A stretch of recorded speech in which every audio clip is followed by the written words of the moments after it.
오늘 우리에게 주시는 하나님 말씀은 열왕기상 3장 10절에서 15절입니다. 솔로몬이 이것을 구하매 그 말씀이 주의 마음에 든지라.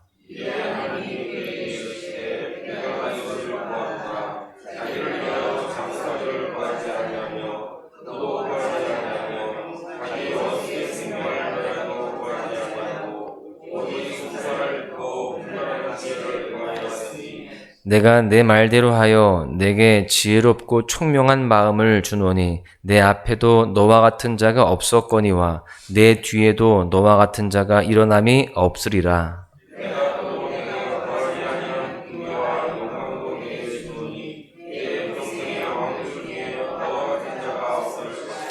내가 만일 내 아버지 다윗이 행함같이 내 길로 행하며 내 법도와 명령을 지키면 내가 또 내 날을 길게 하리라. 솔로몬이 깨어보니 꿈이더라. 이에 예루살렘에 이르러 여호와의 언약궤 앞에 서서 번제와 감사의 제물을 드리고 모든 신하들을 위하여 잔치하였더라. 아멘.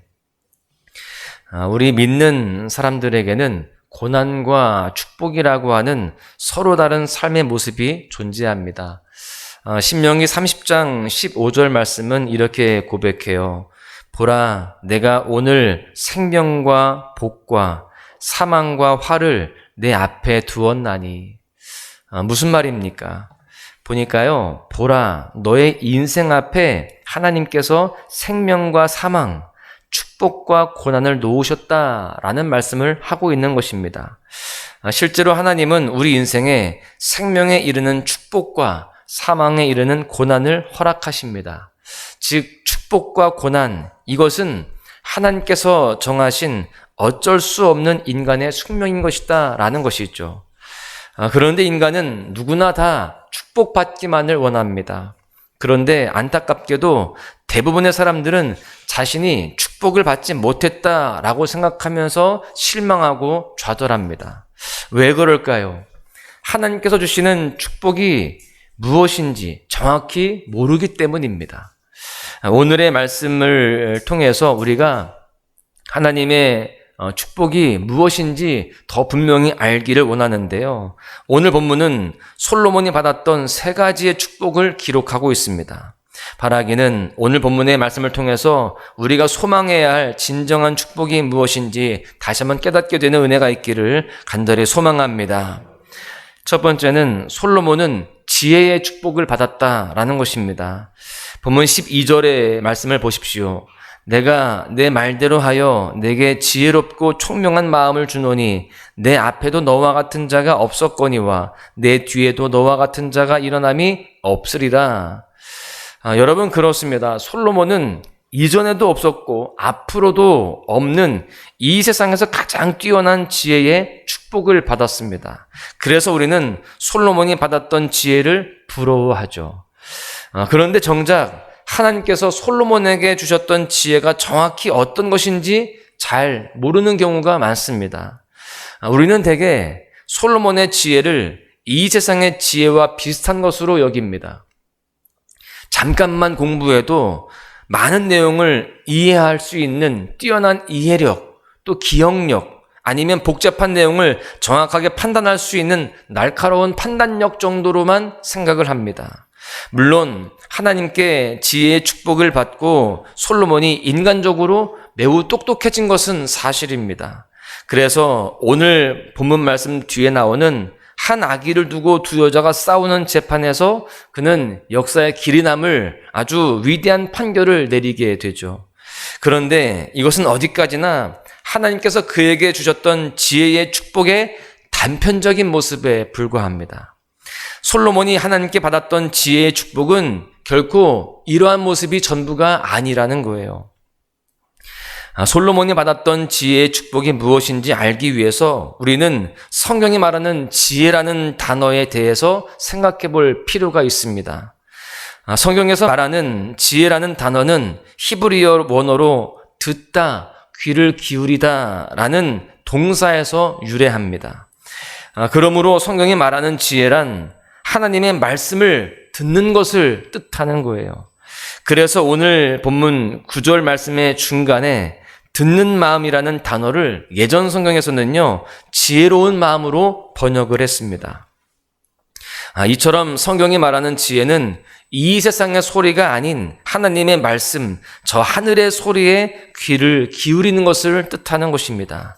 따라서 오늘 본문 12절 말씀에 지혜롭고 총명한 마음이라는 것은 단순히 인간적으로 똑똑하고 지혜로운 것을 뜻하는 것이 아니라 하나님의 말씀에 귀를 기울이고 하나님의 말씀대로 순종하는 마음을 뜻하는 것입니다. 잠언 1장 7절은 이렇게 고백합니다. 여호와를 경외하는 것이 지식의 근본이거늘 미련한 자는 지혜와 훈계를 멸시하느니라. 그렇습니다. 이 구절에서 성경 기자는 분명히 이야기하죠. 여호와를 경외하는 것, 즉 하나님의 말씀을 청종하는 것이 지혜의 근본이다라는 것입니다.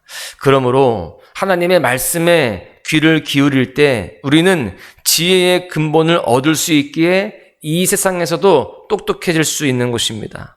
이처럼 솔로몬이 받았던 지혜의 축복은 단순히 인간적인 지혜가 아니라 하나님의 말씀을 들을 수 있는 근본적인 지혜였던 것입니다.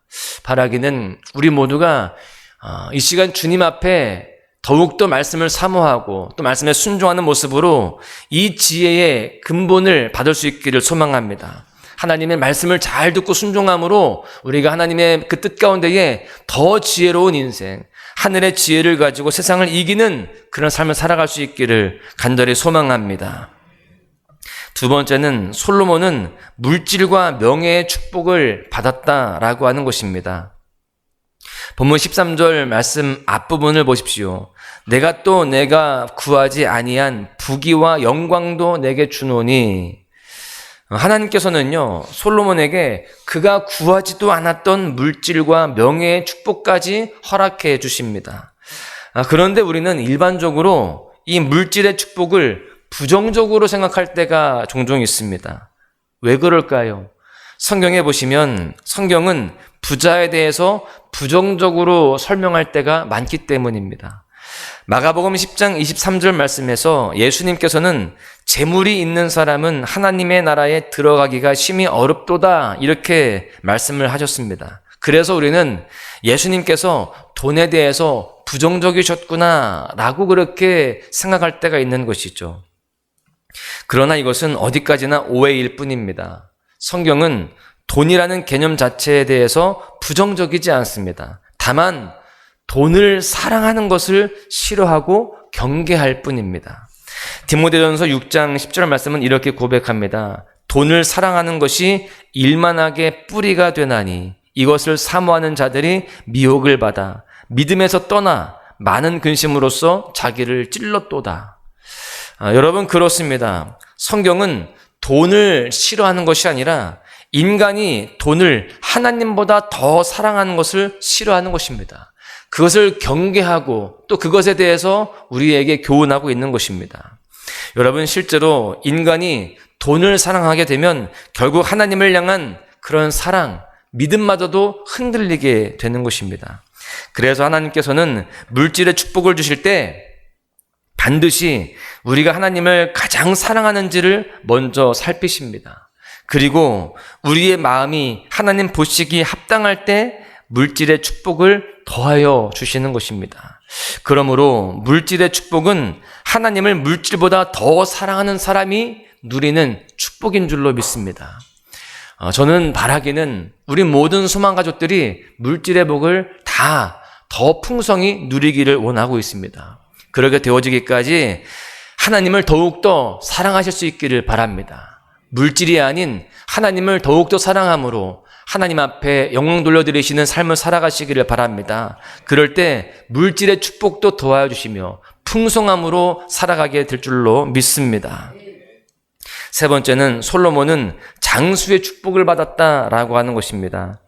오늘 본문 14절 말씀 뒷부분을 보시면 내가 또 내 날을 길게 하리라 이렇게 말씀합니다. 여기서 내 날을 길게 한다라는 것은 솔로몬이 장수한다는 것을 말하는죠. 그런데 성경이 말하는 장수는 단순히 이 세상에서 오래 사는 육신적인 범위에만 국한되지 않음을 우리가 또한 알아야 됩니다. 육신적인 범위를 넘어서서 우리가 죽고 난 이후에 그 영혼이 다시 하나님께로 돌아가서 하나님과 영원히 함께한다라고 하는 영적인 범위까지를 포함하는 것입니다. 왜냐하면 하나님께서는 이 세상의 모든 생명을 창조하신 생명의 근원이시기 때문입니다. 그러므로 성경에 말하는 장수의 축복은 육신뿐만 아니라 죽음 이후에도 영원히 하나님과 함께하는 하나님과의 영적인 연합을 뜻하는 것입니다. 창세기 25장 8절 말씀은 이렇게 고백합니다. 그의 나이가 높고 늙어서 기운이 다하여 죽어 자기 열조에게로 돌아가매. 여기에서 그는 아브라함을 뜻합니다.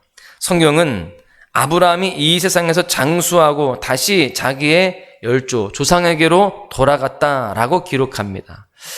여러분, 이것은 곧 아브라함이 이 세상에서 육신적으로도 오래 살았지만 죽음 이후에 그의 영혼이 하나님과 연합하여 영원한 생명을 누렸다라는 것을 이야기하는 것입니다. 이것이 바로 성경이 말하는 진정한 장수의 축복인 것입니다. 우리 모두도 이러한 장수의 축복을 누려야 할 줄로 믿습니다. 이 땅에서 건강하고 또 오래 살아야죠. 그런데 거기서 끝나는 것이 아니라 하나님과 연합되어지는 영원한 생명을 누리는 그러한 삶이 되어야 할 줄로 믿습니다. 솔로몬이 받았던 지혜의 축복, 물질과 명예의 축복, 장수의 축복에서 우리는 사실 한 가지 공통점을 발견할 수가 있습니다. 그것은 바로 이 세 가지 축복은 하나님과 동행할 때 우리에게 주어진다라고 하는 사실입니다.